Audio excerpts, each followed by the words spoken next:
Friends, ఈరోజు ఇంగ్లీష్లో ఒక వర్డ్ గురించి డిస్కస్ చేసుకోదలుచుకున్నాను. అదేంటంటే సారీ. ఈ సారీ అనే పదాన్ని చాలా రకాలుగా వాడుతూ ఉంటారు. సారీ అనే పదాన్ని ఎప్పుడు వాడతారంటే, సారీ అంటే దాని మీనింగ్ ఏంటంటే క్షమించండి అని.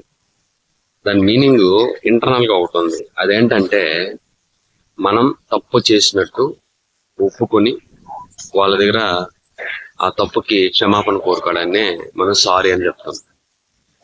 ఇక్కడ ఒక గొప్ప విషయాన్ని మనం చెప్పుకోవాలి. అదేంటంటే నువ్వు తప్పు చేయకపోయినా కూడా సారీ చెప్పావు అంటే రెండు విషయాలు అక్కడ మనం డిస్కస్ చేసుకోవాలి. ఒకటి, ఆ వ్యక్తికి నీకు మధ్య రిలేషన్షిప్ ని నువ్వు పోగొట్టుకోదలుచుకోకపోతే నువ్వు సారీ చెప్తావు. అదేవిధంగా ఎదుటి వ్యక్తి వల్ల నీ లైఫ్లో భయము కానీ బాధ కానీ ఉన్నట్లయితే కూడా నువ్వు ఖచ్చితంగా సారీ చెప్పి తీరుతావు.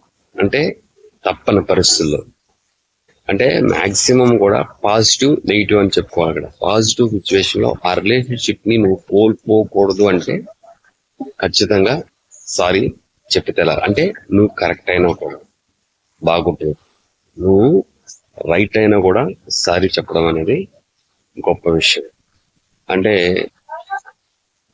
తప్పు చేసి సారీ చెప్పడం వేరు, తప్పు చేయకపోయినా సారీ చెప్పడం. తప్పు చేసి సారీ చెప్పడం అంటే నీ తప్పును నువ్వు ఒప్పుకోవడం.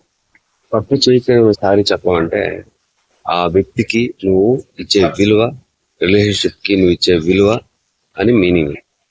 ఓకేనా? అదేవిధంగా భయంతో కూడా కొంతమంది సారీ చెప్తుంటారు.